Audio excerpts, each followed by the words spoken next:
Muy bien, venidos, queridos amigos de Tectón, a nuestro programa de formación en la tradición. Bienvenidos a esta humilde trinchera de Cristo Rey, bienvenidos a la contrarrevolución hispánica, bienvenidos todos a la resistencia católica. Una semana más vamos a glosar, vamos a comentar, vamos a profundizar en el Santo Evangelio, en las lecturas de la misa tradicional, Nos encontramos que acabamos de celebrar el domingo quinto después de Pentecostés.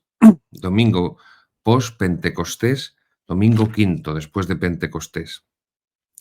La epístola es la primera de San Pedro, capítulo 3, versículos 8 al 15. La epístola es la primera de San Pedro, primera carta de San Pedro, primera epístola de San Pedro, capítulo 3, versículos 8 al 15. Dice así: Finalmente todos tengan un mismo sentir, sean compasivos, fraternales, misericordiosos, humildes, no devolviendo mal por mal ni ultraje por ultraje.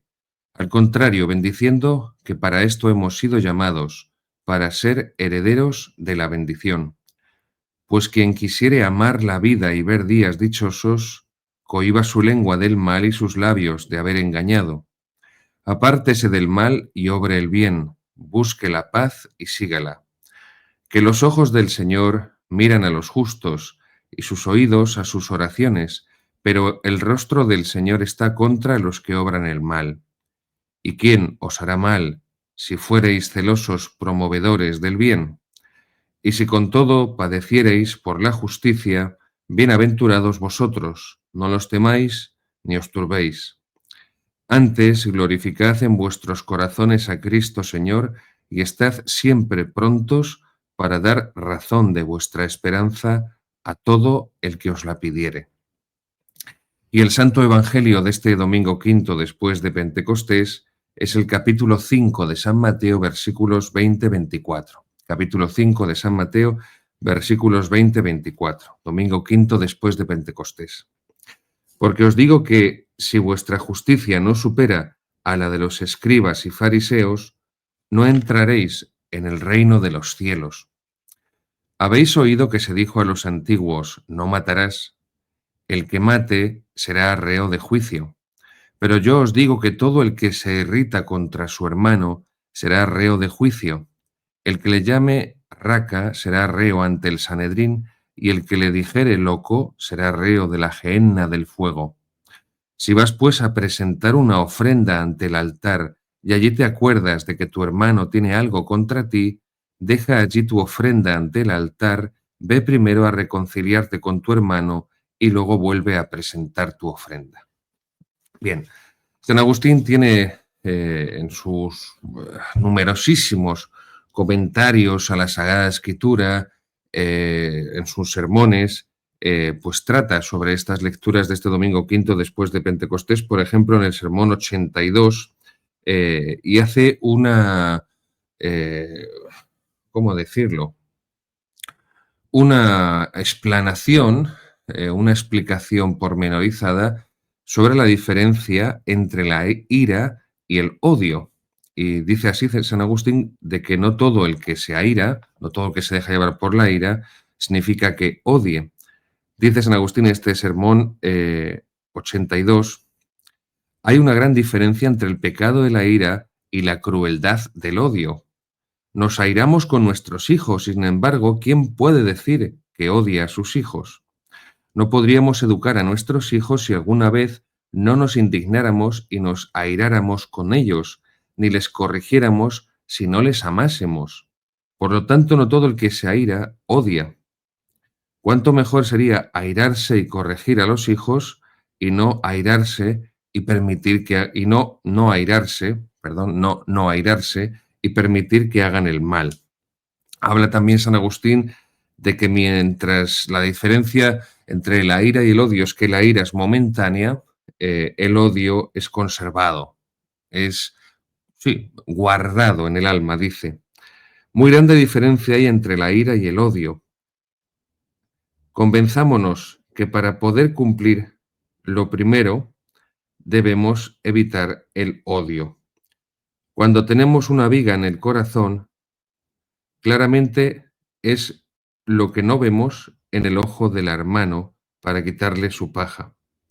Bien, habla San Agustín del deber de la corrección fraterna, es decir, de la corrección con amor, y en el sentido de que la corrección fraterna debe hacerse en soledad, debe hacerse fuera del ámbito público, y en el caso de que esa corrección fraterna en el plano privado no sea escuchada, no sea seguida, pues ya evidentemente el siguiente paso es recurrir a esa corrección pública.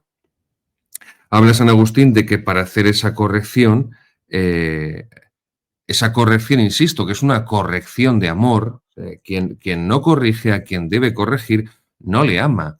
Por eso es tan importante en este sermón 82 de San Agustín, lo que acaba de ponernos como analogía, como ejemplo, de los padres que tienen el deber de corregir a sus hijos. Cuando unos padres no corrigen a sus hijos cuando están haciendo el mal o están haciendo algo malo, cuando no están haciendo lo que deben, evidentemente es un acto de desamor, es un acto de irresponsabilidad por su parte, y es una irresponsabilidad que evidentemente no valora la importancia que tiene la educación que los hijos deben recibir de sus padres, porque educar es corregir. Educar es corregir. Corregir es desagradable, dice también San Agustín, pero no hay educación sin corrección. No puede haber educación sin corrección. Y lo mismo en el gobierno. Y aquí me dirijo especialmente a los funcionarios eclesiásticos. No se puede gobernar sin corregir. Esto es lo que venimos padeciendo en la Iglesia desde el Vaticano II. Los papas y los obispos pretenden, pretenden, pretenden, pretenden gobernar sin corregir a los que están sembrando la herejía, a los que están sembrando la confusión y el error en los fieles, a los que están profanando la sagrada liturgia, a los que están pues obviando la disciplina canónica de la Iglesia, porque solamente se corrige, y por cierto, muy destempladamente, a los que somos de corte tradicional o tradicionalista, mientras que para el resto, pues como se dice en España, anchas Castilla, ¿no? Anchas Castilla, manga amplia, ¿no? Manga amplia. Solo se castiga destempladamente, solo se persigue, solo se corrige a aquellos que no forman el consenso de derecha e izquierda, de conservadores y progresistas, que viene desde el Vaticano II, porque antes del Vaticano II en la Iglesia no había ni conservadores ni progresistas, había católicos o herejes. Ya está. No había, en Trento no había liberales y progresistas, había o católicos o herejes, ya está. Los herejes eran los protestantes y los católicos eran los que estaban en Trento. No había más vuelta de hoja. Es a partir de Vaticano II, con toda la infiltración modernista, liberal en la Iglesia, cuando ya se dibujan esos bandos, esas facciones, esos partidos, en el sentido etimológico de la palabra, de parte, entre conservadores y progresistas. Y entre ellos, pues vienen haciendo una especie de consenso, igual que en la política, desde Vaticano II, y entonces los que no entramos, por la infinita misericordia de Dios, en ese consenso para mantener el establishment, el statu quo, pues a ti sí te corrigen, incluso aunque no tengan que hacerlo, pero bueno, a ti sí te persiguen, a ti sí te machacan, si pueden. Así que gobernar significa corregir, igual que enseñar la verdad implica combatir el error.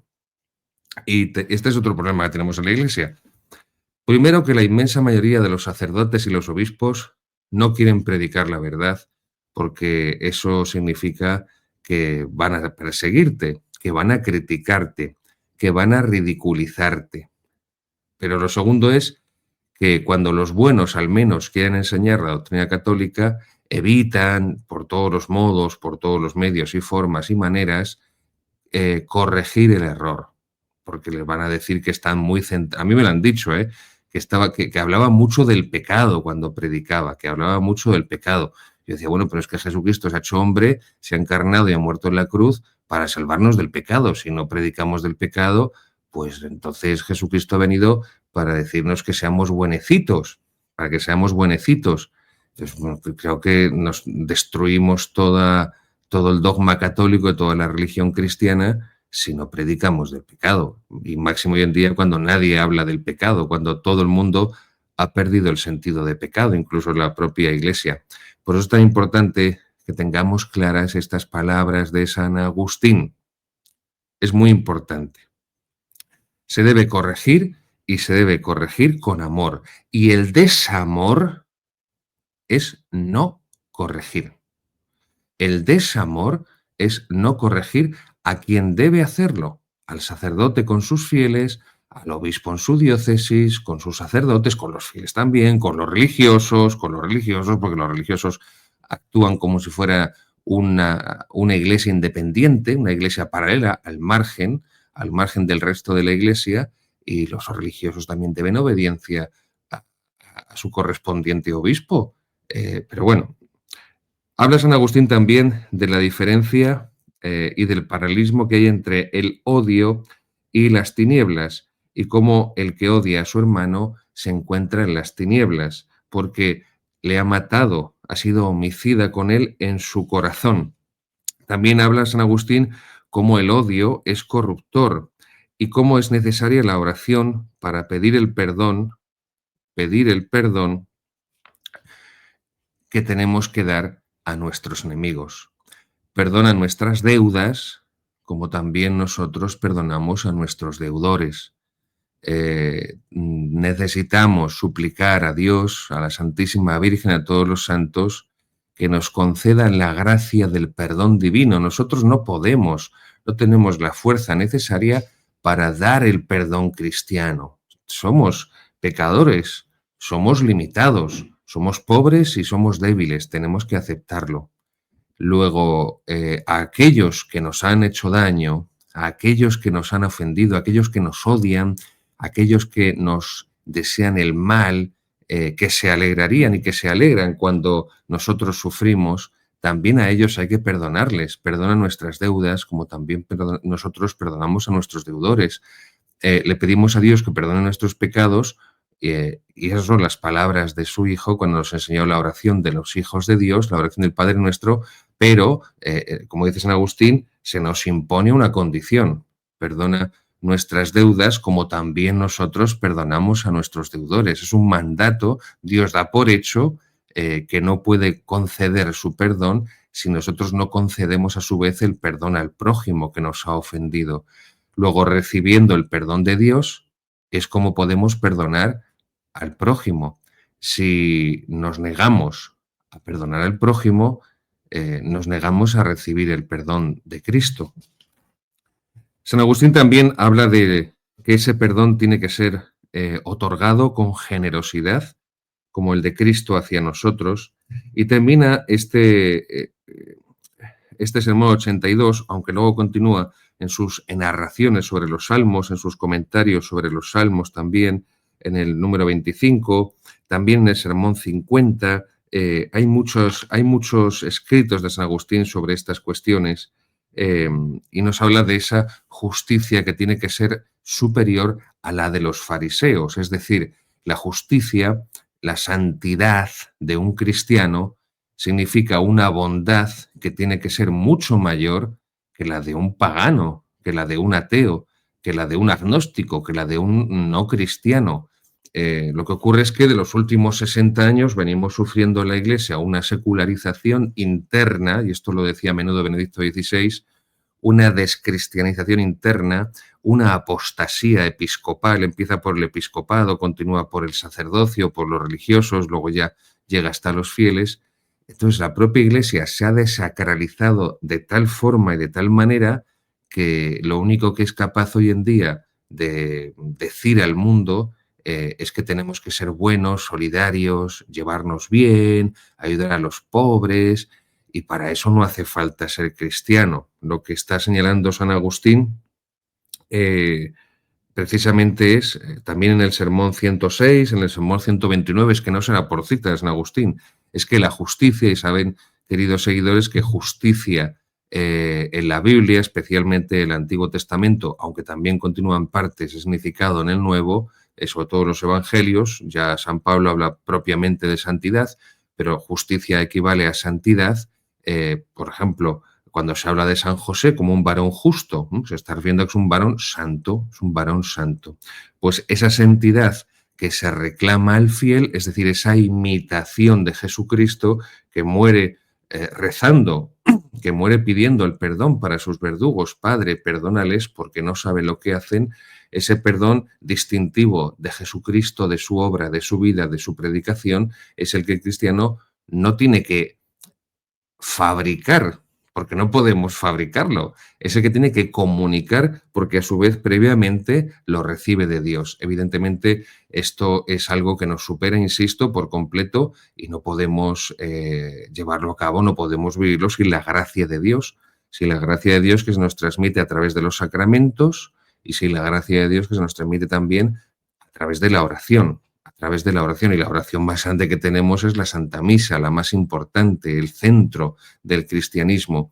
Por eso San Agustín va a incidir nuevamente, insisto, en todos estos sermones, en las narraciones de los salmos, va a insistir en que necesitamos la gracia divina del perdón, recibir el perdón de Dios, pedir continuamente el perdón de Dios para poder comunicar el perdón de Dios. Quien confiesa, dice San Agustín, quien llora sus pecados, quien pide a Dios el perdón, inclina su corazón no a las palabras malignas, no a excusarse de sus pecados, sino a conceder el perdón de Cristo a aquellos que han herido su corazón. Bien, el Evangelio de este domingo quinto después de Pentecostés da pie pues a mucho buenismo, ¿no?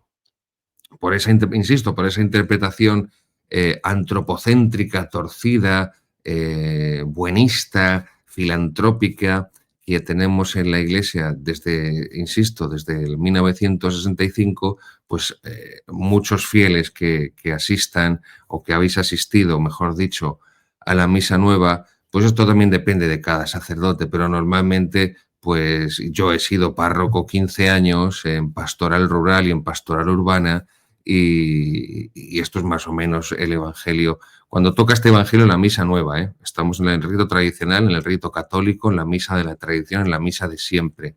Pero este Evangelio da pie dentro de este contexto, no digo que la propia palabra de Cristo en sí misma objetivamente lo propicie, pero sí que en el contexto eclesial del Vaticano II, en el mundo actual completamente apóstata y anticristiano, pues da pie a que cuando se lee este Evangelio, se proclama en la Santa Misa, sobre todo en el rito nuevo, pues el sacerdote en la predicación se centra en estas cuestiones más propiamente, típicamente, exclusivamente humanas, ¿no? Y se hable del perdón y que tenemos que perdonar al prójimo, que Cristo nos perdona y que tal, y que pitos y flautas, y que si no perdonamos nuestro corazón se endurece, y ahí ya empieza a desbarrar la predicación hacia una especie de mezcla de psicologismo barato, de libro de autoayuda de Amazon y de sociología socialista, bueno, y aquello acaba siendo un pastiche tremendo, pero bueno, la gente se va tan contenta porque, bueno, mira, pues hoy el Evangelio ha hablado de algo en el que todos, aunque nos cueste, estamos de acuerdo, porque no va al centro, a lo hondo, a lo profundo, a la raíz. Esto es más difícil en el rito tradicional porque normalmente las personas que van al rito tradicional, que acuden al rito tradicional, no digo que sean mejores que las que acuden a la misa nueva, ni mejores ni peores, pero sí es cierto que las personas que acuden al rito tradicional normalmente, no quiero hacer generalizaciones porque las generalizaciones acaban siendo reducciones, normalmente esas personas buscan algo más, buscan una mayor sacralidad, buscan una mayor reverencia, buscan una mayor piedad y por consiguiente buscan un mayor alimento espiritual y buscan una predicación más honda, más cristocéntrica, más teocéntrica, centrada en Dios, no centrada en el hombre, porque es la diferencia, en definitiva, fundamental que hay entre la misa tradicional y la misa nueva. La misa tradicional está centrada en Jesucristo, en Dios Padre, Hijo y Espíritu Santo, la Santísima Trinidad, y la misa nueva está centrada en el hombre. Lo siento mucho, queridos seguidores, si alguien se molesta, si alguien se siente ofendido. Yo comprendo a los sacerdotes que no tienen más remedio que celebrar la misa nueva y comprendo a los fieles que no tienen más remedio que acudir a la misa nueva porque no pueden acudir a la misa tradicional. Incluso comprendo a los fieles y a los sacerdotes que me digan sinceramente, que me lo han dicho en ocasiones, que ellos encuentran alimento espiritual en la misa nueva. Si yo no lo dudo y no lo niego, pero tampoco honestamente tenemos que reconocer que el centro del culto, de la Sagrada Liturgia, del sacramento, en la misa nueva se desplaza de Dios al hombre. Por eso eliminar el latín y la lengua vernácula, como si la gente comprendiera la lengua vernácula, comprendiera el idioma que se habla en la misa simplemente porque sea el suyo, porque no deja de ser un lenguaje teológico y no es fácil comprender ese lenguaje teológico. Una cosa es escuchar las oraciones de la misa en tu idioma, escuchar las lecturas bíblicas de la misa en tu idioma, y otra cosa es comprender el lenguaje bíblico, la teología bíblica y la teología sacramental que está en las oraciones de la misa. Es muy distinto, es muy distinto. En la misa tradicional el centro es Dios, no es el hombre. En la misa nueva es el sacerdote, por eso tiene que darse la vuelta y estar mirando a los fieles, y los fieles miran a ver qué cara pone el cura. Y en la misa nueva parece que lo más importante es lo que diga el cura, es decir, la homilía, la predicación. Todo lo demás es secundario. Fíjense, los silencios de la misa tradicional que no existe en la misa nueva y que solamente son los que el sacerdote decide si quiere, por ejemplo, después de la homilía, de la predicación y después de la comunión, insisto, si quiere, y no se canta después de la comunión. Y normalmente en esos silencios, pues muchos fieles están deseando que ya se levante el sacerdote y siga la misa o la termine. Luego, honestamente, tenemos que ser justos y tenemos que ser equilibrados. No niego la validez, ni se puede negar la validez de la misa nueva, insisto, ni siquiera Monseñor Lefebvre lo hizo, pero tenemos que reconocer que la misa tradicional tiene una serie de características y que la misa nueva se hizo evitando esas características precisamente. Entonces, la cuestión de la predicación de esta perícopa del Evangelio, quinto después de Pentecostés en el rito tradicional, insisto, pero para los seguidores pues que en el rito nuevo, cuando llegue este Evangelio, pues se encuentran con estas palabras de Cristo, creo que lo nuclear, insisto, y la raíz es ir al concepto de pecado, a la noción de pecado.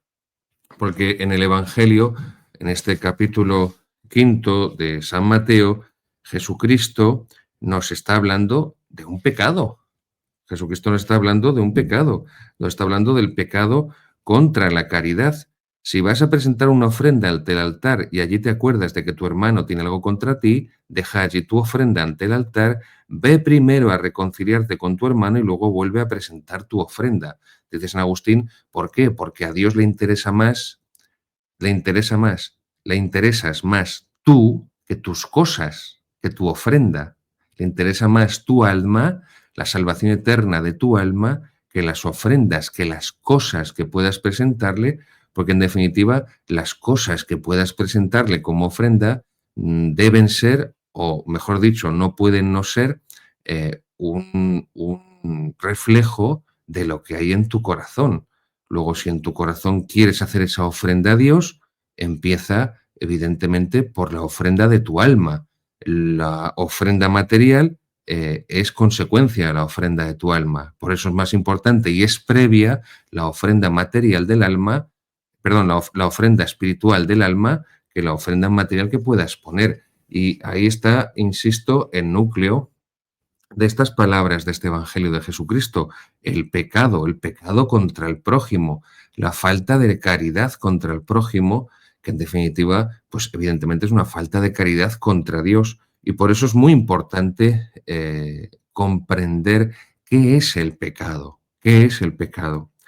San Agustín trata del tema en su extensísima producción literaria sobre el pecado.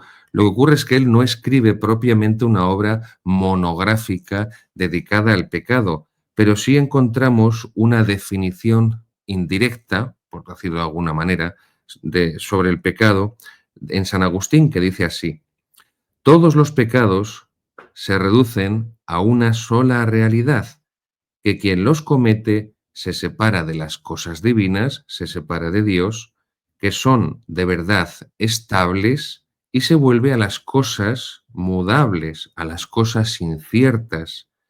Por lo tanto, primera característica del pecado, para San Agustín es una falsa elección.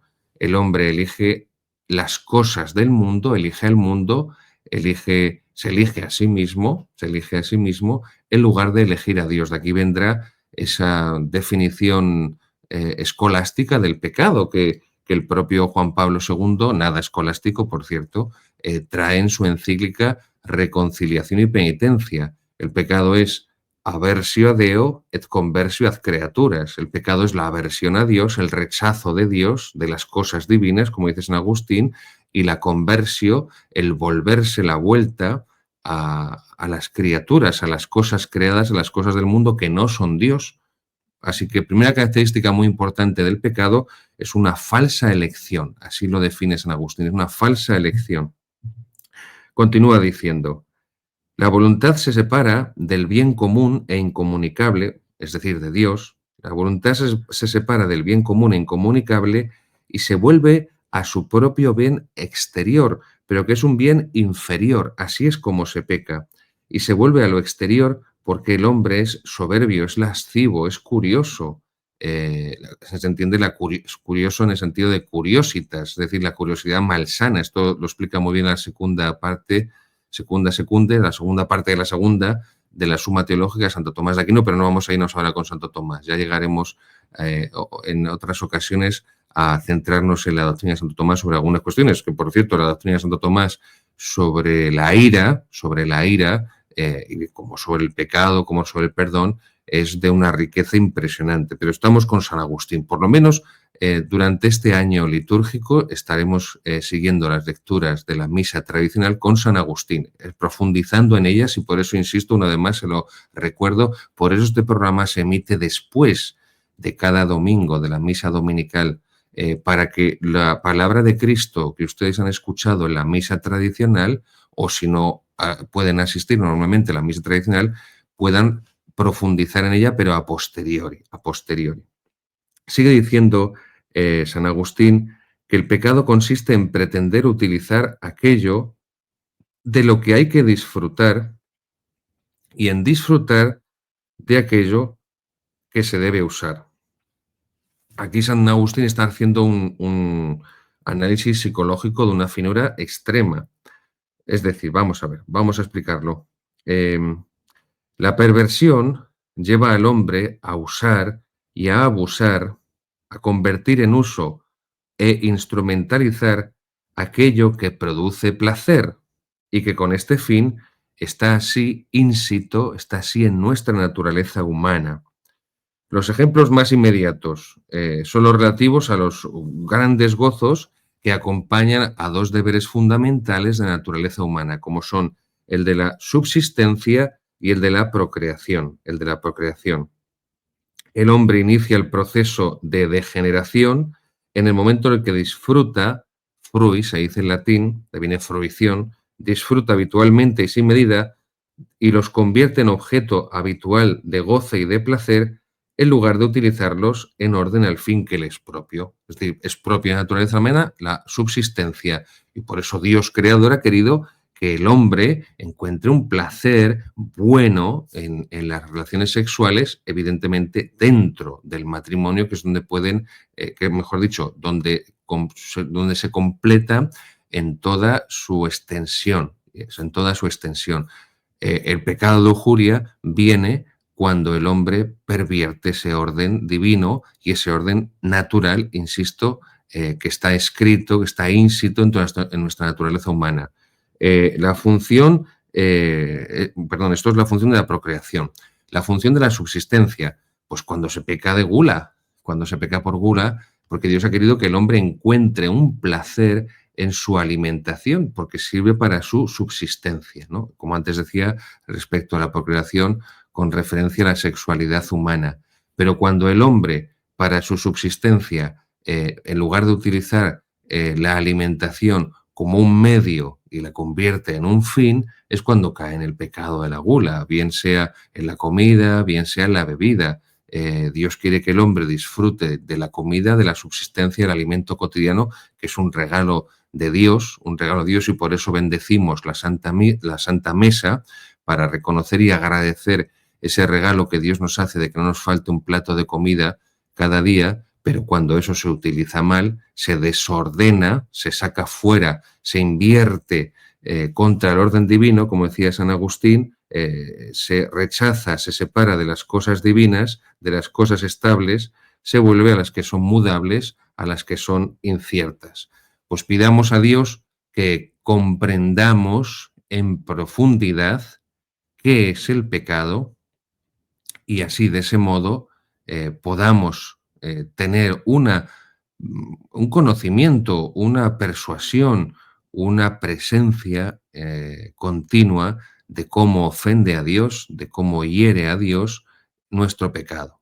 Y de esa forma pediremos también a Dios, a la intercesión de la Inmaculada Virgen María, que nos alcance del Señor la gracia de huir del pecado, de rechazar el pecado, de si caemos en él, levantarnos cuanto antes mediante el arrepentimiento y acudir lo antes posible al sacramento de la confesión, y en el caso de faltar a la caridad con nuestro hermano, de reconciliarnos también lo antes posible con él para no caer en el orgullo que nos conduce, como decía San Agustín, hacia el odio, porque si hemos caído en la ira es más fácil, porque es más superficial arrepentirse y pedir el perdón, y que así, recibiendo el perdón de Cristo, pidiendo continuamente el perdón de Cristo, podamos también nosotros perdonar pues, las deudas a aquellos que nos han hecho daño.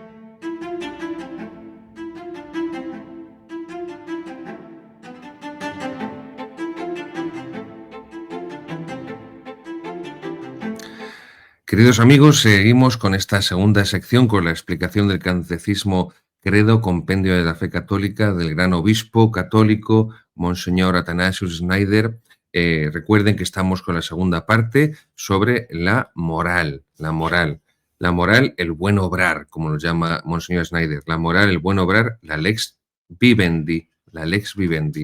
Siempre me gusta hacer un poco de recapitulación. Recuerden, como siempre les digo, que la finalidad de estos programas, de estas secciones, no es suplir su lectura, sino facilitarla de cara al estudio, a la profundización y, por supuesto, a la memorización.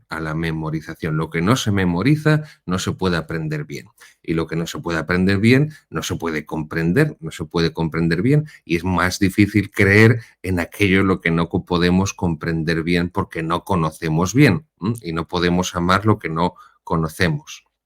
Recuerden, en esta segunda parte sobre la moral, la lex vivendi, el buen obrar, ya explicamos, hemos ido explicando en programas anteriores, pues esa introducción general a la moralidad, esa sección primera sobre los principios generales de la moralidad, la naturaleza de los actos humanos, la responsabilidad moral, el acto moral, hablamos también de la conciencia, y hemos entrado ya en el capítulo segundo sobre la ley moral. Explicamos la ley eterna, esa razón divina, es el mismo Dios.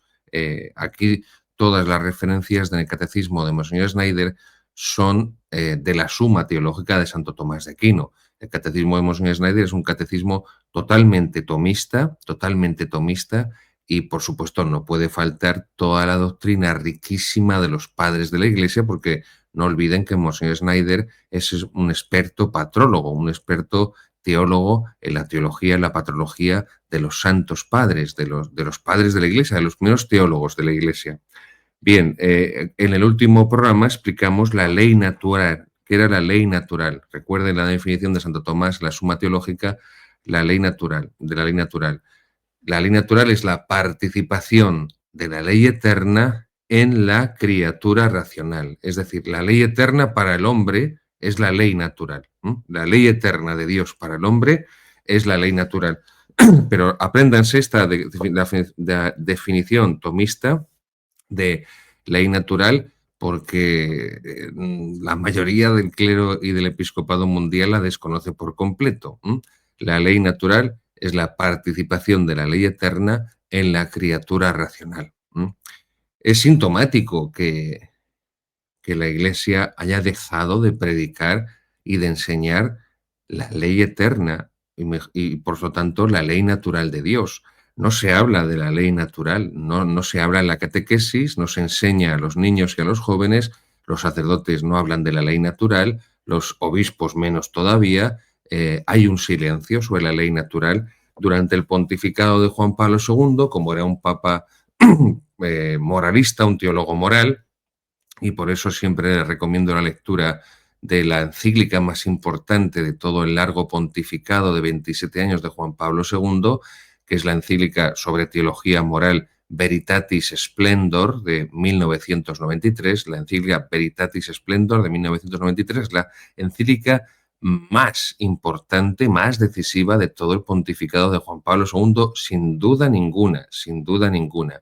Pues en la época de Juan Pablo II sí que no faltaban sacerdotes y obispos que seguían predicando y enseñando sobre la ley natural, también en el pontificado de Benedicto XVI, pero desde que llegó el Papa Francisco, que nunca hizo ninguna referencia a la ley natural, porque como dijo él en aquella ocasión tan famosa, ¿quién soy yo para juzgar?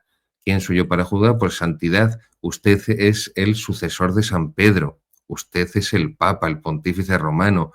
Si usted no juzga, pues usted me dirá quién va a juzgar, ¿no? En fin, vamos a dejarlo ahí.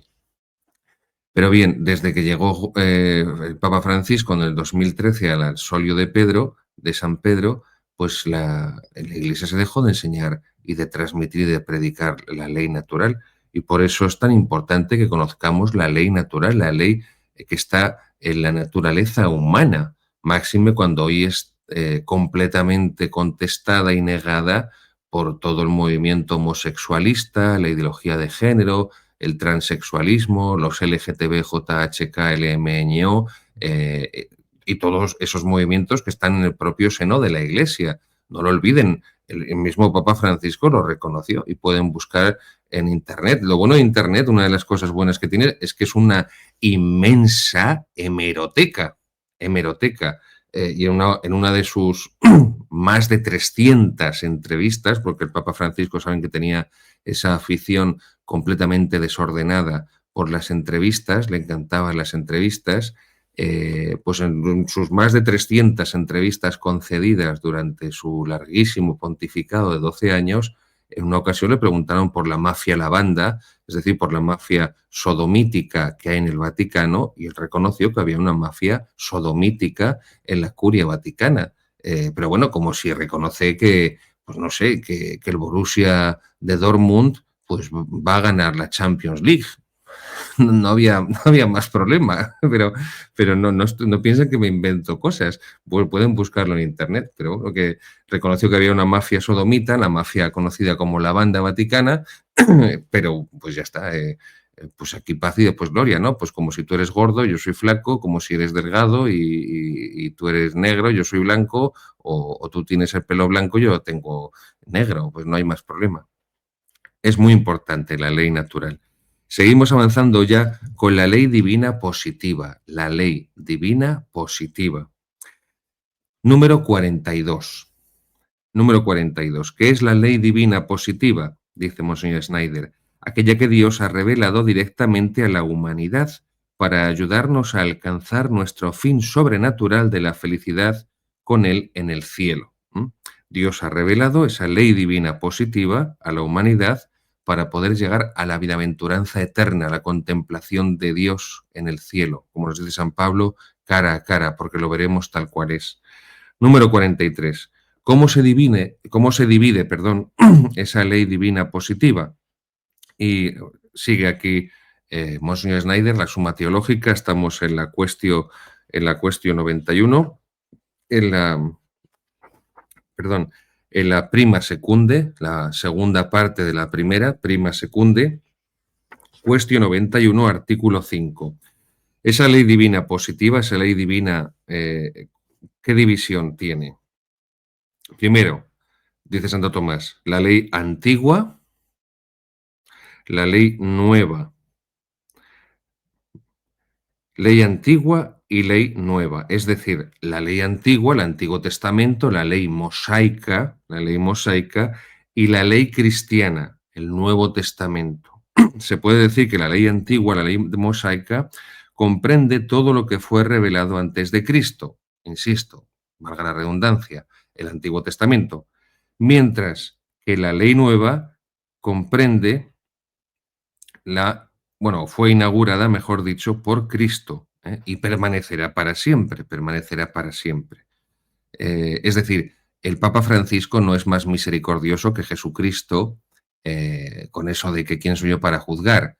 Ningún sacerdote, ningún obispo es más misericordioso, es más bueno y es más perdonador que Dios por no señalar, no denunciar y no corregir la gravedad y la maldad del pecado.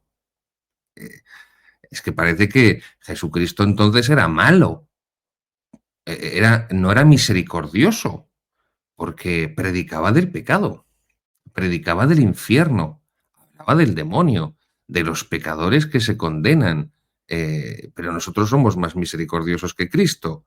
Mm, Cuidado con estos engaños. Número 44. ¿En qué se diferencia la ley antigua de la ley nueva? La ley antigua era vinculante solo para los judíos y solo por un tiempo. La ley antigua, la ley del Antiguo Testamento, la ley mosaica, solo vinculaba a los judíos y solo por ese tiempo del Antiguo Testamento hasta que llegara Jesucristo. Como dice San Pablo en la carta a los Gálatas, capítulo 4, cuando llegó el momento culminante, perdón, la plenitud de los tiempos, la plenitud de los tiempos de la que habla ahí Gálatas 4:4, San Pablo, perdón, me he equivocado, discúlpenme, les ruego que me perdonen. Gálatas 4:4, la plenitud de los tiempos es Jesucristo, es la encarnación de Jesucristo, es el Nuevo Testamento. Luego, esa ley antigua del Antiguo Testamento, esa ley mosaica, insisto, como dice Santo Tomás, la suma teológica, solo era vinculante para los judíos y solo por ese tiempo de esperanza, de la esperanza a la venida del Mesías. Mientras que la ley nueva de Cristo está destinada a todos los hombres de todas las épocas, a todos los hombres de todas las épocas. Es decir, el particularismo de la religión de Israel se transforma en la universalidad del nuevo pueblo de Dios, del nuevo Israel, que es la Iglesia, La antigua ley era la sombra de la nueva. La ley nueva de Cristo es la perfección de la ley antigua, cuando dice nuestro Señor Jesucristo, no he venido a abolir la ley y los profetas, sino a llevarles a su plenitud. La plenitud de la ley es la ley nueva de Jesucristo. La antigua ley no podía justificar al hombre, es decir, la ley hebraica, la ley de Moisés, la ley del Antiguo Testamento no podía hacer santo al hombre, no podía justificarle. Recuerden este concepto teológico del que he hablado en otras ocasiones, que es el de justificación. La justificación es el paso del pecado a la gracia de Dios, del pecado a la amistad divina. Pues la antigua ley de Moisés no podía hacer eso, solamente podía señalar qué era el pecado para que el israelita se apartara del pecado que desagrada a Dios y que le aparta también, que le aleja de Dios y que le hace culpable y merecedor del justo castigo de Dios, como vemos en tantas ocasiones en el Antiguo Testamento, como Dios guía a su pueblo, como Dios educa al pueblo de Israel castigándole. Y vuelvo a lo que he dicho en la primera sección del programa de hoy respecto al deber que hay de corregir para aquel que tiene el deber de educar. sea un padre de familia, sea un profesor, sea un sacerdote, sea un obispo, sea un papa, cualquier, pues, un responsable de una empresa, de una fábrica, de cualquier negocio o trabajo, pues a sus inferiores, también a sus superiores, esto también lo señala Santo Tomás de Aquino, tiene el deber de corregirles cuando evidentemente están haciendo algo malo, objetivamente malo. Pues bien, la ley mosaica no podía producir esa justificación, ese paso del pecado a la gracia. Sin embargo, la ley nueva de Cristo, la ley del Espíritu Santo, tiene ese poder de justificar, de hacer justo, de hacer santo, de santificar al hombre. La nueva ley no es otra cosa que la gracia de Dios. La ley nueva, la ley de la gracia, infundida en el alma en el momento de la justificación, dando al hombre el poder vivir según la ley natural y la ley divina. Esa es la gran diferencia. Jesucristo no ha venido, como dice él, a abolir la ley y los profetas, no ha venido a abolir los 10 mandamientos que Dios entregó a Moisés en el Sanedrín. Los 10 mandamientos siguen siendo el fundamento de la enseñanza moral, de la teología moral católica, pero la diferencia es que con Jesucristo, con esa nueva ley, con esa ley del Espíritu, da la fuerza, concede la ayuda, nos concede la gracia, la fortaleza para poder vivir los 10 mandamientos. E insisto, esa gracia, esa fuerza, esa ayuda de Dios nos viene a través de la gracia divina y por eso son tan necesarios los sacramentos, recibir la gracia, la ayuda, la fuerza, la vida de Dios, en definitiva, la vida de Dios, como dice la primera carta de San Pedro, hacernos partícipes de la naturaleza divina, de la naturaleza de Dios, a la que estamos llamados como hijos suyos tras haber recibido el sacramento del bautismo. Y somos entonces, como dice San Pablo, hijos en el Hijo. Y estamos llamados a ser como Cristo. Y eso es la vida cristiana, eso es la imitación de Cristo, eso es la transformación en Jesucristo, es, en definitiva, la santidad, la perfección en la caridad. No es otra cosa que esto. Cuanto más me asemejo a Cristo por la gracia, Jesucristo es Hijo de Dios por naturaleza. Dios de Dios, luz de luz, Dios verdadero de Dios verdadero. Nosotros no somos hijos de Dios por naturaleza porque no somos divinos. Somos hijos de Dios a través del sacramento del bautismo por la gracia. Luego es la gracia de Dios la que nos hace semejantes a su Hijo. Y para ser semejantes a su Hijo, por lo tanto, por eso precisamente necesitamos la gracia divina y por eso la celebración de los sacramentos en la Iglesia tiene esta importancia y sobre todo especialmente del sacramento de la Santísima Eucaristía, de la Santa Misa y del sacramento de la confesión, del perdón de los pecados, del sacramento de la penitencia. Por eso, cuando vivimos en una iglesia, queridos seguidores de Tectón, donde se transforma la misa y se desacraliza en un entretenimiento y en un acto social donde se celebra solo los hombres y las cosas de los hombres, ¿no? Las ocurrencias que tenga el sacerdote ese día, de lo que diga o de lo que haga, fulanito, venganito, zutanito o venganita, qué vestido se ponen o cómo se han peinado hoy para hacer las lecturas, por ejemplo, pues cuando el sacramento de la penitencia, de la confesión, desaparece primero porque los sacerdotes no lo practican ellos mismos, confesándose. Segundo, porque no se ponen a confesar en los confesionarios, no favorecen. Tercero, porque no lo enseñan, no predican sobre ello nunca jamás. Y cuarto, porque los fieles que acuden a la iglesia, como el resto de las personas de una sociedad pagana, postcristiana, postmoderna, no tienen la menor conciencia de pecado,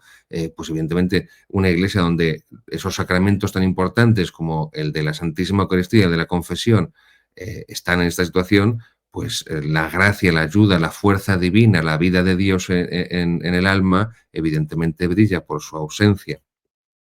Sigue diciendo Monseñor Schneider, número 45, ¿cuándo dejó de ser vinculante la antigua ley, la ley hebraica, la ley de Moisés, la ley del Antiguo Testamento? Dice, la antigua ley contenía 3 clases de preceptos, preceptos morales, preceptos ceremoniales y preceptos jurídicos. Esto está además en los distintos libros del Pentateuco. Los primeros fundados en la ley natural, es decir, los principios morales. dígase con otras palabras, los 10 mandamientos de la ley de Dios. Recuerden, en el programa anterior, cuando les recordaba la enseñanza de Santo Tomás de Aquino, de que los 10 mandamientos de la ley de Dios son de ley natural también, está condensada toda la ley natural ahí.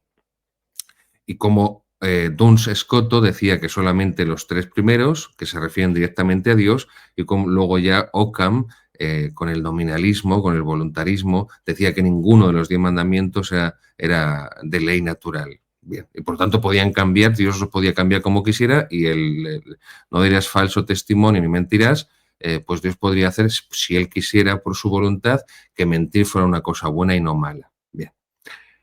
Los primeros, insisto, los mandamientos de la ley de Dios están fundados en la ley natural y son inmutables, no pueden mutar, no pueden cambiar.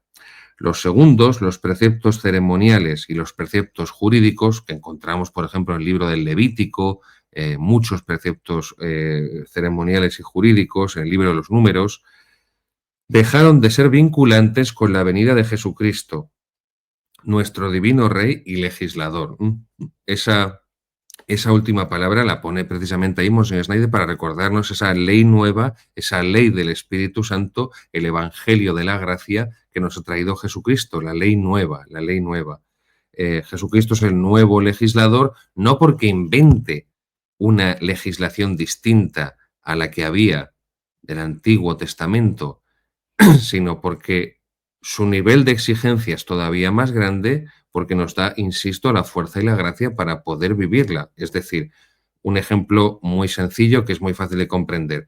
La ley en el Antiguo Testamento, ojo por ojo, diente por diente, la ley del talión, ya es un esfuerzo y es un gran avance de justicia, de equidad, porque en el mundo antiguo, si tú me robas una vaca, yo te robo 10, o si tú violas a mi hija, yo a tu hija la mato y mato a tu mujer y te quemo la casa. Luego es un principio, estamos hablando de hace miles de años, es un principio de proporcionalidad y de civilización. Pues del ojo por ojo, diente por diente de la ley del talión, que por cierto sigue cumpliendo el Estado de Israel, el Estado sionista de Israel. Esto es algo que tienen muy claro, aunque no sean creyentes, porque el sionismo es agnóstico o ateo, pero el ojo por ojo y el diente por diente lo tienen clarísimo. Pues bien, ¿cuál es el siguiente paso en la ley nueva de Jesucristo? Pues perdonar a los enemigos, a que te pegue una mejilla, ponle la otra. Entonces, eso que supera por completo las capacidades del hombre, sí es posible hacerlo, vivirlo, con la gracia, con la ayuda y con la fuerza que Dios nos da a través de, pues eso, de su gracia divina, de la vida de Dios en nosotros. Luego, esos preceptos ceremoniales y jurídicos dejan de tener vinculación con la venida de Jesucristo, porque Jesucristo va a traer el sacrificio nuevo y eterno. Este es el cáliz de mi sangre, sangre de la alianza nueva y eterna. Y por eso el culto, la liturgia cristiana, es distinta a la liturgia judía. Lo digo por estos imbéciles, y no quiero decir palabrotas, vamos a dejarlo en imbéciles, en el sentido etimológico de la palabra, imbécil, que se ponen a celebrar la Pascua judía cuando llega el Jueves Santo. Es que, de verdad, Jesucristo ha instituido la alianza nueva y eterna, el sacrificio de la alianza nueva y eterna, su sangre, para que estos pobres imbéciles, sacerdotes y demás, se pongan a hacer una payasada de la cena judía, como si, no sé, la liturgia cristiana no fuera otra cosa que una especie de, pues no sé, de adaptación o de pues, imitación cutre de lo que hacían los judíos, ¿no? Porque no es cutre en el sentido porque no es original, porque la originalidad parece que la tendrían la liturgia de los judíos, no la liturgia cristiana. Todas estas estupideces no piensen que son simplemente ocurrencias de descerebrados, que por supuesto lo son, pero estas ocurrencias de descerebrados tienen un motivo, aunque sea remoto, doctrinal. Pues bien, todos esos preceptos ceremoniales de la liturgia judaica, todos los preceptos jurídicos del Antiguo Testamento dejan de ser vinculantes cuando llega Jesucristo, nuestro Rey y legislador. Número 46. ¿Cuáles son los principales errores con respecto a la ley divina en nuestro tiempo? Y nos dice Monseñor Schneider, primero, el judaísmo, que considera que la fidelidad a la ley mosaica es suficiente para la salvación. Esto es la primera carta, o mejor dicho, esto es la carta a los romanos de San Pablo. Si quieren, para profundizar, yo les invito y les pido que lean primero la epístola, la carta a los Gálatas, que es anterior a la de los romanos, porque todos los temas que va a esbozar primero en la carta a los Gálatas San Pablo, luego los va a desarrollar mucho más en la carta a los romanos. Si quieren ir a la carta a los romanos, directamente vayan. Recuerden que es la más extensa de San Pablo. Y por cierto, en el capítulo 15, ahí es donde dice San Pablo que va a venir a Hispania, capítulo 15 de la carta a los romanos, que habla ahí San Pablo de que va a venir a Hispania. Pero yo les aconsejo que previamente lean como primera aproximación la de los Gálatas y luego la de los romanos. Y es esto precisamente San Pablo lo que está criticando, lo que está rebatiendo y lo que está desmontando a los judíos, que la salvación no viene solamente por la fidelidad a la ley de Moisés, porque en definitiva los judíos lo que están sosteniendo es que se salvan por sus solas fuerzas, que se salvan por sus propias fuerzas, por su observancia y su obediencia a la ley de Moisés, y ya está. Y esto es lo que San Pablo les echa en cara y le dice que no, que necesitamos la gracia de Dios, la fuerza, la ayuda, la vida de Dios. Y por eso nos salvamos por la gracia de Jesucristo, no por nuestras obras, en el sentido de que es las obras de práctica de la ley. Es decir, quien nos salva es Dios, no nos salvamos nosotros por nuestras propias fuerzas. Segundo error respecto a la ley de Dios. Nos dice Monsignor Schneider, primero es el judaísmo y el segundo es la judaización mediante la cual los cristianos adoptan ceremonias judías que ya han sido superadas y reemplazadas por la venida de Cristo, el ejemplo que les he puesto antes. 3. Tercer error respecto a la ley divina. El antinomismo. Nomos en griego significa ley, es decir, se está refiriendo al pensamiento antiley, antijurídico, ¿no? Esto es muy propio del progresismo. Odian la ley de la Iglesia, el derecho canónico, se lo saltan siempre, odian las leyes litúrgicas y por eso se inventan la liturgia. Todo lo que sea ley les da urticaria. No es que sean anarquistas en el fondo, es que son personas profundamente soberbias, porque la humildad consiste en someterse a las leyes. Ojo, a las leyes justas, no a las leyes injustas. Y por eso Santo Tomás de Aquino, en la Suma Teológica, en el Tratado sobre la Ley, va a explicar muy bien cuáles son las condiciones y las características para que una ley sea justa y que, por lo tanto, la ley inicua, la ley que es injusta, no debe ser obedecida. Es más, debe ser rechazada.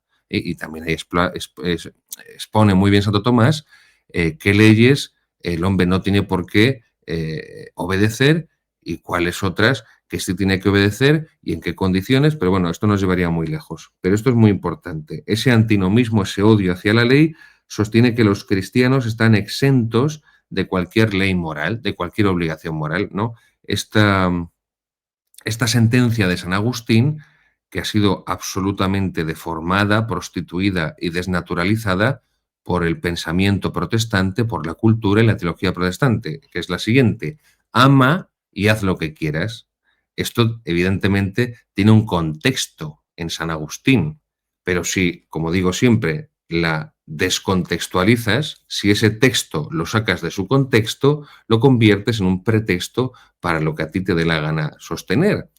Cuando San Agustín hace esta afirmación, ama y haz lo que quieras, tiene un contexto que no es el de la anarquía legal, este antinomismo, este espíritu contrario a cualquier ley, a cualquier norma al que se refiere a Monseñor Schneider.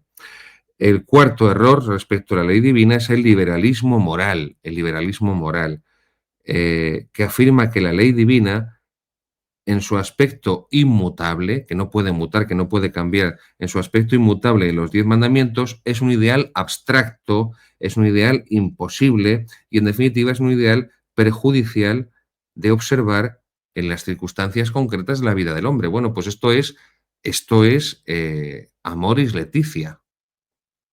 Esto es la encíclica, en fin, documento del Papa Francisco Amoris Laetitia. La moral cristiana es imposible vivirla. Es un ideal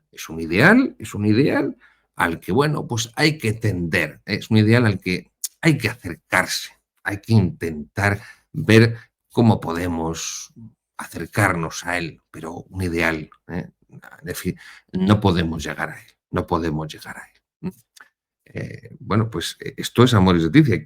Insisto, que cualquiera de nuestros seguidores que piense que esto es hipérbole andaluza y que estoy exagerando, pues yo le pido y le invito, eso sí, tome un buen protector de estómago, tome un buen protector de estómago, el omeprazol es muy bueno, eso lo digo por experiencia, porque he tenido que leer muchos textos del Papa Francisco, tome un buen protector de estómago como el omeprazol y lea Amoris Laetitia y dígame, por cierto, larguísimo ese documento, pero bueno, y dígame que no está haciendo el Papa Francisco esta consideración, que la moral es un ideal al cual el hombre tiene que encaminarse, pero que al final es algo que no puede vivir.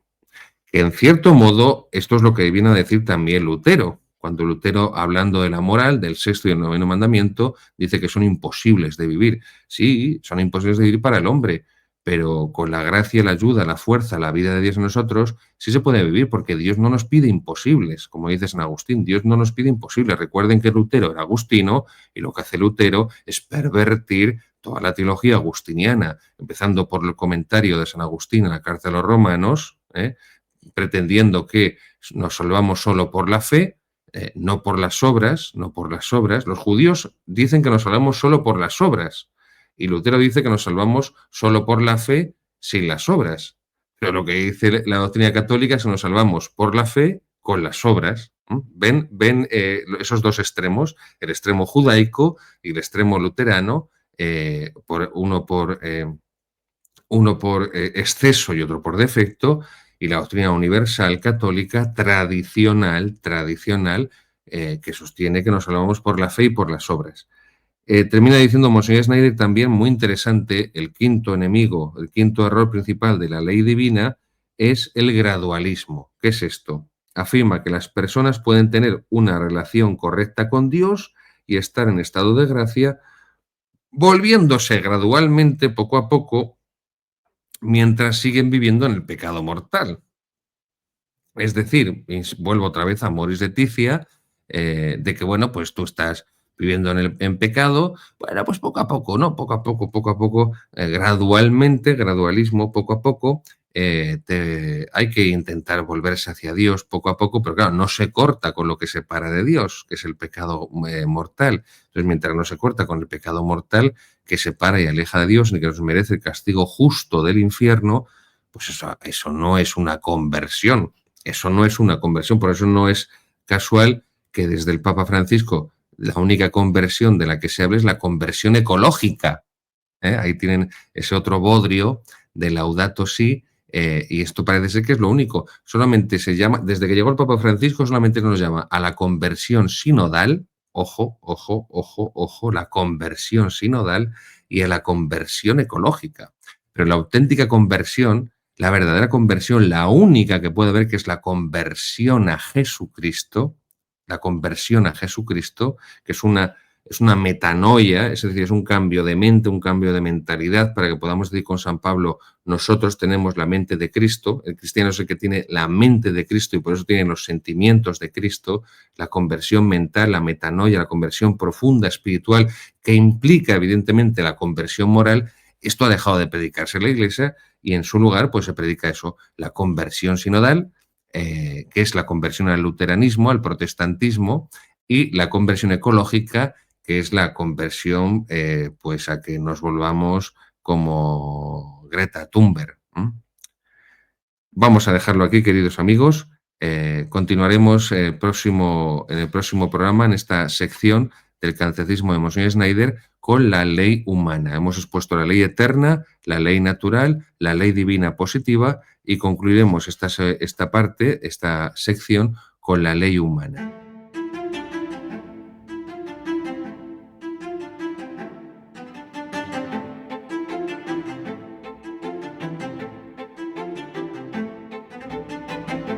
Queridos amigos, seguimos en nuestro programa de formación en la tradición en esta tercera sección de historia de la teología católica, de sus primeros teólogos de la Iglesia Católica, que son los padres de la Iglesia, por medio de las catequesis de Benedicto XVI. Recuerden que el programa anterior y nos acercamos a la figura de Orígenes, de Orígenes. Benedicto XVI dedicó 2 catequesis seguidas para hablar de Orígenes. Como es un personaje de una relevancia tan grande, pues por eso le dedicó 2 catequesis seguidas. Lo hará con otros, incluso evidentemente dependiendo de la importancia que tengan, pues ya cuando lleguemos, imagínense, a San Agustín, pues le dedica todavía más catequesis. Pero esta catequesis sobre Orígenes, es la audiencia general del 2 de mayo del año 2007. Como siempre les digo y les pido, les encarezco repetidamente, por favor busquen en la página del Vaticano esta catequesis del 2 de mayo del año 2007, y por favor léanla después de este programa detenidamente, pues para poder aprovechar lo que yo aquí no soy capaz de más que explicar de manera tosca, burda e introductoria. Y como siempre les digo, es un privilegio intelectual leer a Benedicto XVI. Eso no significa que esté de acuerdo con todas y cada una de las palabras, letras y comas de Benedicto XVI, pero sí que es innegable su gran capacidad intelectual, su conocimiento de la teología católica, de la filosofía, de la literatura, de tantos ámbitos del saber humano, y por eso es un privilegio siempre leer a Benedicto XVI. Y no hay que dejar de leerle. Y sobre todo lo mejor de Benedicto XVI, y lo insisto siempre en ello, que son sus catequesis y sus homilías. Es lo mejor de Benedicto XVI, sus homilías y sus catequesis, que las preparaba él cuidadosamente. Hay otros textos que evidentemente no son suyos, pero lo mismo con Juan Pablo II. Por ejemplo, un discurso oficial al cuerpo diplomático, evidentemente eso lo ha hecho la escuela diplomática. Al Papa no le da tiempo a preparar tantos textos. El caso de Francisco es distinto porque Francisco es que nunca preparaba ningún texto, porque no tenía capacidades para preparar ningún texto. Se los daban todos y él, bueno, pues introducía su estilo, ¿no? Su estilo personalista. Pero en el caso de Juan Pablo II, por ejemplo, lo que sí era de su propio puño y letra, casi todas, por no decir, pero bueno, casi, eran las encíclicas. Las encíclicas sí que son... La más importante, que es Veritatis Splendor, del año 1993, probablemente es la menos de Juan Pablo II. Son 3 capítulos. El capítulo primero y el tercero, indudablemente, es de Juan Pablo II, pero el capítulo segundo, el centro, el corazón, el núcleo de la encíclica, no es suyo. Bueno, ahí está el cardenal Ratzinger y ahí está un teólogo moralista tomista, dominico, Servé Pinkers, porque no es casualidad que esa encíclica Veritatis Splendor de Juan Pablo II sea la que tiene más citas de Santo Tomás de Aquino, de la Suma Teológica, sin duda alguna. Y evidentemente, pues Juan Pablo II, el conocimiento de Santo Tomás que tenía era pues muy básico, muy básico. Yo he leído su tesis doctoral de la fe en San Juan de la Cruz y apenas tiene más que un apéndice final de 4 o 5 paginitas como mucho, si llega, sobre la noción, el concepto de fe en Santo Tomás de Aquino. Luego, lo que es sin duda alguna de Juan Pablo II eran sus encíclicas, insisto, con esta salvedad de Veritatis Splendor, pero sin duda alguna. Y de Benedicto XVI, sus homilías y sus catequesis, pues evidentemente cualquier católico que desee conocer y profundizar en su fe no puede faltar la lectura de esas catequesis y homilías de Benedicto XVI.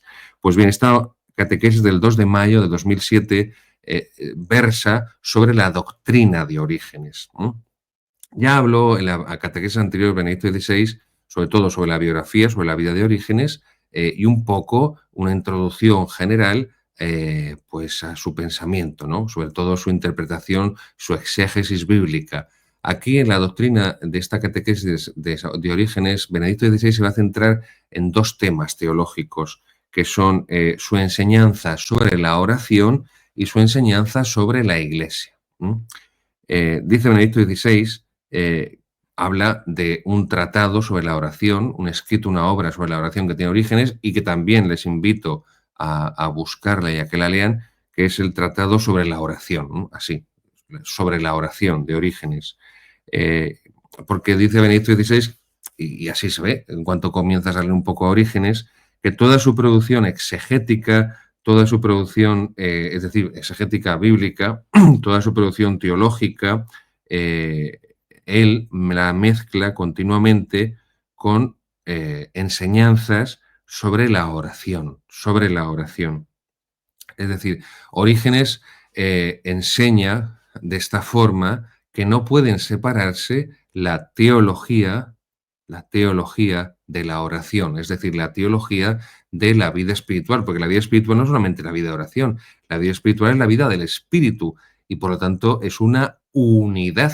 Digamos que la vida más intensa espiritualmente es la vida de los santos porque han integrado toda su vida, todas las realidades humanas en el espíritu, se entiende en el espíritu vivificado por el Espíritu Santo, habitado por la Santísima Trinidad.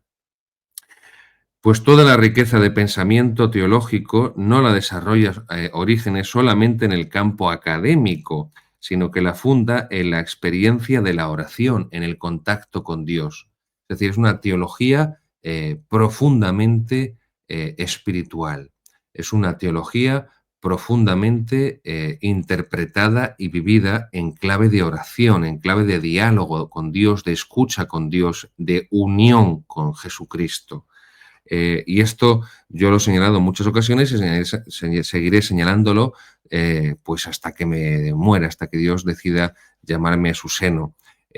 Vivimos desde hace mucho tiempo, muchas décadas, vivimos en la Iglesia un profundo divorcio entre la formación y la oración, entre la teología y la vida espiritual.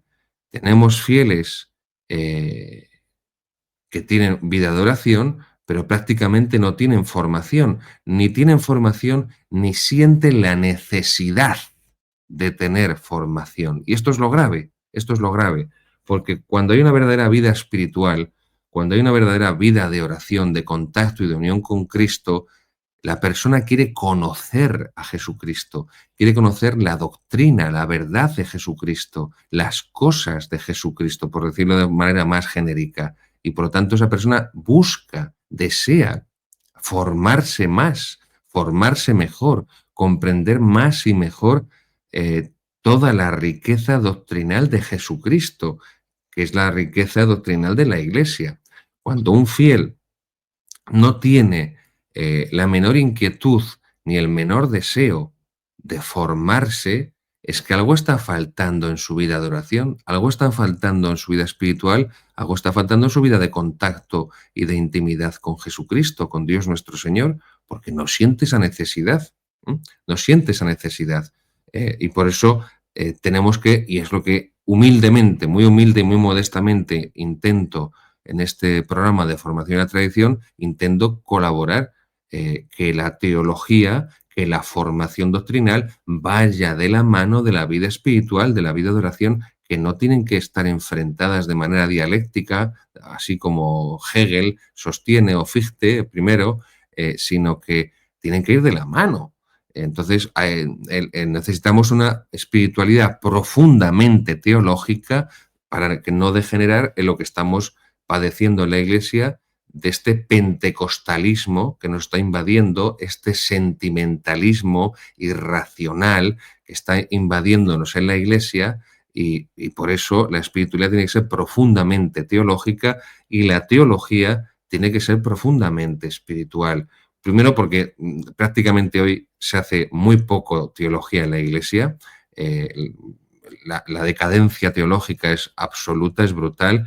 Quedan muy pocos y muy contados teólogos católicos, por cierto, la mayoría son tomistas, muy pocos y muy contados que hacen de verdad teología, que producen pensamiento, que elaboran pensamiento teológico, y no es casualidad que suelen ser hombres con vida de oración. Yo he conocido a varios, bien porque he sido su alumno, bien porque he asistido a sus conferencias, porque he leído a sus libros, o algunos de sus libros, y se nota realmente cuando un teólogo tiene vida de oración, tiene vida de fe íntima y contacto con Jesucristo, y cuando es simplemente un señor erudito que está simplemente coleccionando información o dando su opinión. Por eso, vida espiritual profundamente teológica y teología profundamente espiritual, empapada del misterio de Cristo, de la vida de oración, de la adoración del Santísimo Sacramento, del altar, del rezo del Santo Rosario, para los sacerdotes y los religiosos del breviario, de la celebración piadosa de la Santa Misa, del Santo Sacrificio del altar. Esto es un detalle muy importante de Orígenes, y por eso lo quiere señalar y lo quiere subrayar especialmente Benedicto XVI. Para comprender la Sagrada Escritura, el estudio es necesario, pero también la intimidad con Cristo. Está convencido Orígenes de que para conocer a Dios se hace a través del amor, de la vía del amor, pero para enamorarse de Él también, insisto, sin excluir, es necesaria la vida de oración. Yo, por el estudio de la teología, conozco mejor a Dios, pero es por la vía de la oración como me enamoro de Él. Si elijo solamente uno y le enfrento a la otra y digo, bueno, pues yo solamente voy a amar a Dios, voy a enamorarme de Dios por la vía espiritual, por la vía estrictamente, entre comillas, exclusivamente espiritual de la oración, y no busco conocer a Dios a través de la formación intelectualmente, evidentemente va a cometer esa persona, ese fiel, pues muchos errores, porque le falta ese conocimiento. No podemos amar lo que no conocemos. Por el lado contrario, pretender amar a Dios solamente de forma racionalista y cerebral, pues al final acabas convirtiendo a Dios en una idea y, en definitiva y a la larga, por extensión, en una ideología. Y la religión católica, o mejor dicho, la ideología es lo opuesto a la religión católica. Bien, muy importante una obra de Orígenes que se titula La Carta a Gregorio, cuando habla de la lección divina, de esa lectura orante, de esa lectura contemplativa de la palabra de Dios, que surge aquí, en esta época patrística de los padres de la Iglesia, que es lo que van a hacer los monjes durante la Edad Media. Eso se ve perfectamente en la regla de San Benito, y es lo que va a llegar después a nuestros días. Cuando escuchen a estos santones de la teología nueva diciendo que la Iglesia desconocía lo que era la palabra de Dios hasta que llegó el Vaticano II, es una absoluta falacia. La Iglesia en la Edad Media, que recoge toda la herencia de los padres de la Iglesia, es una iglesia, es una teología profundamente bíblica. Las catedrales no son otra cosa que se construyen durante la Edad Media, no son otra cosa que la Biblia en piedra, y las obras de la Edad Media, las obras teológicas, los comentarios, son todos profundamente bíblicos. El libro de teología, el manual oficial, por decirlo de alguna forma, teológico de la Edad Media, que ya saben que son las sentencias de Pedro Lombardo, no hace otra cosa que comentar la Biblia, la Sagrada Escritura. Luego, mentira que hasta el Vaticano II se desconociera la Biblia.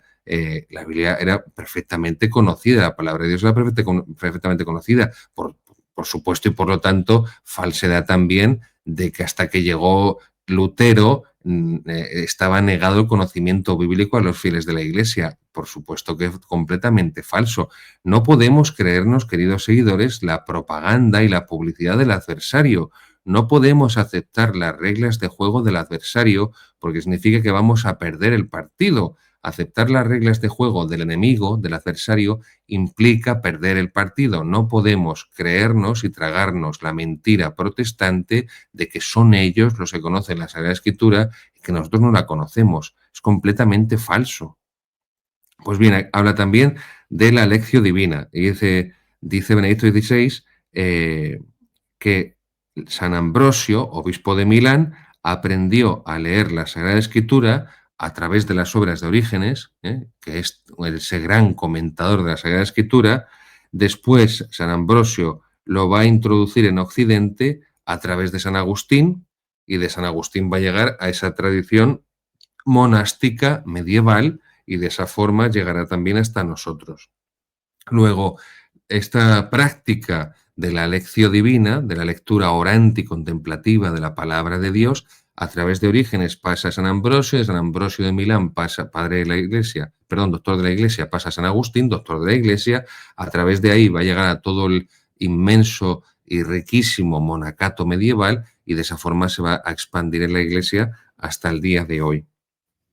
El nivel más elevado del conocimiento de Dios, dice Orígenes, es el que brota del amor, porque así como entre los hombres los que mejor se conocen son también los que más se aman. Y de este modo, Orígenes pues, va a tratar también de lo que posteriormente se va a denominar como teología mística en sus homilías sobre el Cantar de los Cantares. Yo se lo recomiendo. Son bellísimas, pero entiéndame, no solamente que son bellísimas, que no solamente que es bellísimo lo que dice, no solamente que es bellísimo porque sabe expresarlo muy bien, sino que está rozando pues la altura mística de que luego van a llegar a su culmen y a su perfección, pues los grandes místicos de la Iglesia, sobre todo las cabezas místicas de la Iglesia, que son Santa Teresa de Jesús y San Juan de la Cruz. Por supuesto, tanto Santa Teresa, les voy a ser sincero, no lo sé, no soy experto en Santa Teresa. Esto es nuestro querido Monseñor Alberto José Chávez, el que es experto en Santa Teresa. Yo soy un mero aficionado, pero de San Juan de la Cruz, que hice mi primera tesina, mi primer máster en él, sí que he leído bastante, y sí sé que San Juan de la Cruz sí leyó esta obra de Orígenes, homilías sobre el Cantar de los Cantares. Juan Pablo II, en la encíclica Novo Milenio Ineunte, dice que la oración puede avanzar como verdadero diálogo de amor hasta hacer que la persona sea poseída totalmente por Dios, siendo sensible a la acción del Espíritu Santo, abandonándose filialmente de corazón a Dios Padre. Es un camino, sigue diciendo Juan Pablo II, es un camino sostenido enteramente por la gracia divina. Esto no lo consigue el hombre a fuerza de puños, es don de Dios, la cual, sin embargo, requiere un intenso compromiso espiritual y encuentra también dolorosas purificaciones, es decir, lo que va a llamar San Juan de la Cruz la noche oscura, la noche oscura. Pero llega después el gozo inefable y vivido por los místicos de la unión esponsal. Bien, pues yo les invito a que puedan leer, que puedan buscar. Ya saben que hoy está todo en internet, en PDF, no hace falta gastar dinero si no pueden, no quieren o no tienen espacio para libros. Estas homilías sobre el Cantar de los Cantares. Una gran enseñanza mística, por lo tanto, teórica, pero también práctica de Orígenes, de la que van a beber esos grandes místicos en la Iglesia, empezando por San Juan de la Cruz, que es el mayor en el sentido de que nadie como San Juan de la Cruz y Santa Teresa han expresado mejor esa vida mística de unión con Dios en sus escritos, en sus obras, ¿no? Y por eso son ambos doctores de la Iglesia. Con su tiempo también llegaremos a esa explicación, a esa glosa, a ese comentario sobre los doctores de la Iglesia que también hizo Benedicto XVI. Y terminamos con la enseñanza de Orígenes sobre la Iglesia. Y aquí hace un llamamiento Orígenes a los fieles, y les pide que ofrezcan a Dios con dignidad sus sacrificios. Y dice Orígenes: si renuncio a todo lo que poseo y tomo mi cruz, sigo a Cristo, ofrezco mi holocausto en el altar de Dios, y si entrego mi cuerpo para que arda con caridad, es decir, con el amor de Dios, el amor de caridad, el amor sobrenatural, alcanzo así la gloria del martirio, ofrezco mi holocausto sobre el altar de Dios. Es decir, en el camino espiritual, en el camino de la santidad, el puesto más elevado, la cumbre, en Orígenes la ocupa el martirio. Tenemos que tener presente que Orígenes está viendo en el contexto de las persecuciones del Imperio Romano. Y por lo tanto, el martirio era algo que estaba a la orden del día y que era muy común. No es como hoy en día, pues que, sobre todo en Occidente, pues es difícil que te maten por ser cristiano, por ahora, ¿eh? Por ahora. Cuando beatifica el cardenal Newman, Benedicto XVI, no recuerdo exactamente, me suena que hablo de memoria, el año 2009, hablaba Benedicto XVI del martirio del ridículo, que es el que nos hacen sufrir en Occidente el mundo apóstata y anticristiano, aquellos que queremos, con nuestros pecados, limitaciones y pobrezas, pero que queremos ser fieles a Dios. Ese martirio del ridículo, ese destruir la fama, ridiculizar a la persona, condenarla al ostracismo en el espacio público, incluso en la propia iglesia sinodal, en la propia iglesia misericordiosa, si el amor por la misa tradicional, el amor por la sotana, va a llevar a que te van a condenar al ostracismo, a que te van a quitar de en medio, porque evidentemente tú sobras, no puedes estar, no tienes, en definitiva, no tienes derecho a vivir en esa iglesia, no te lo van a reconocer ni te lo van a decir así, ni te van a echar con una excomunión, pero sí que en su mentalidad tan poco sinodal y tan poco misericordiosa, te quitan de en medio, ¿no? Y lo mismo ocurre a muchos fieles, que les dejan apartados o que les condenan a la burla sus sacerdotes o sus obispos, porque quieren ser fieles a la tradición católica y por lo tanto no aplauden con las orejas el discurso oficialista de la casta de funcionarios eclesiásticos que desgobierna la Iglesia y por eso les dejan aparte. Pero por eso esta enseñanza sobre el martirio de Orígenes es tan importante. El martirio forma parte de la vida de la Iglesia, constitutivamente, no solamente a nivel histórico, por los primeros mártires y porque ha habido y continúa habiendo mártires, no solamente a nivel histórico, sino a nivel constitutivo, porque creemos en el primer mártir, en el mayor mártir, que es Jesucristo, que es la víctima, la hostia, eso significa hostia en latín, víctima, inocente, el testigo, el testigo. Pues esta es la gran enseñanza sobre la Iglesia de Orígenes, insisto, y especialmente indicada para los fieles, comentando esas palabras de Cristo: el que quiera venir en pos de mí, que se niegue a sí mismo, que tome su cruz y me siga. Vuelvo a repetirlas. Si renuncio a todo lo que poseo y tomo mi cruz y sigo a Cristo, ofrezco mi holocausto en el altar de Dios. Es que el mayor sacrificio que puede ofrecer el fiel, que no es sacerdote, y por lo tanto no puede ofrecer la misa como la ofrece el sacerdote, que es el sacrificio de Jesucristo en el Calvario, realizado, hecho presente, actualizado de manera incruenta pero real, verdadera. Real y verdadera es la doctrina del Concilio de Trento sobre el sacramento de la Santísima Eucaristía, pues para que su cuerpo, el cuerpo del fiel, arda en el amor sobrenatural, en el amor de caridad, en el amor de Dios, así ofrece su sacrificio, su holocausto, en el altar de Dios. Sigue diciendo Orígenes, la necesidad de la oración, de la contemplación, para que el corazón se dirija a contemplar la sabiduría con mayúscula y la verdad con mayúscula, que es Jesucristo nuestro Señor, el Hijo de Dios.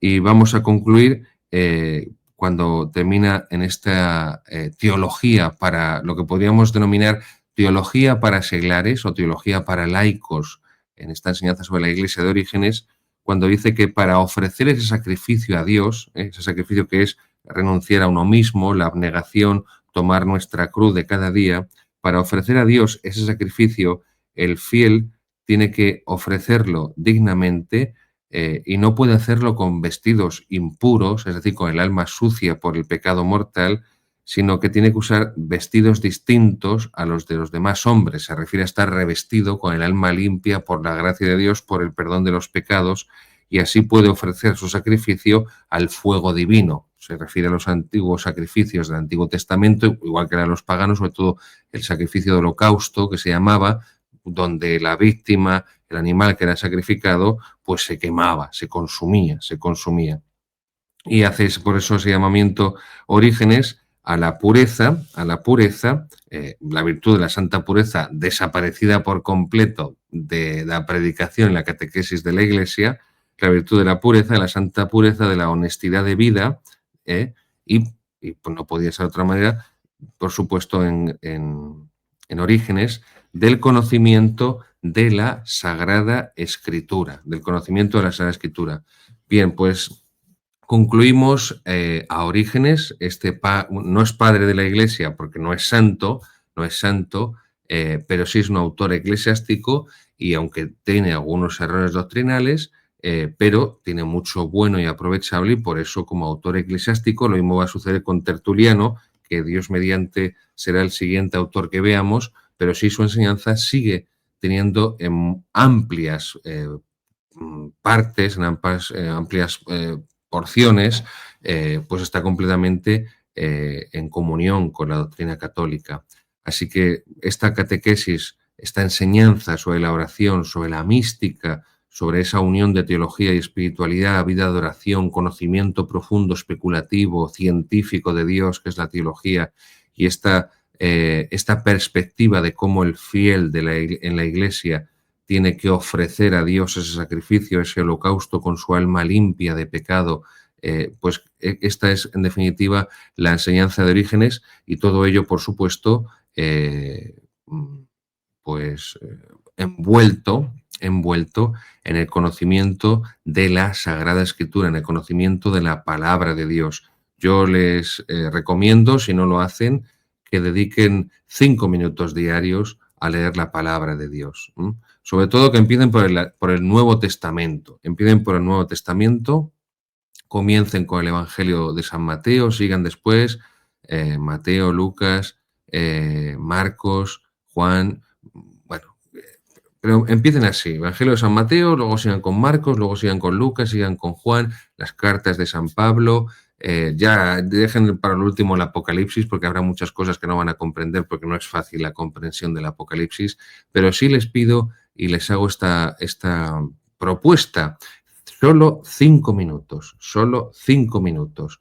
Dediquen 5 minutos, aunque no sea más que un par de páginas, lo que les dé tiempo en 5 minutos, a leer el Santo Evangelio y las cartas de San Pablo, y cuando ya lo hayan leído, vuelvan otra vez a comenzar, porque ustedes van a comprender enseguida, van a experimentar cómo la palabra de Cristo, la palabra de Dios Padre, Hijo y Espíritu Santo, penetra en su alma, alimenta su espíritu y les hace profundizar y conocer cada vez más a Dios, que es la verdad, y a Dios, que es el amor.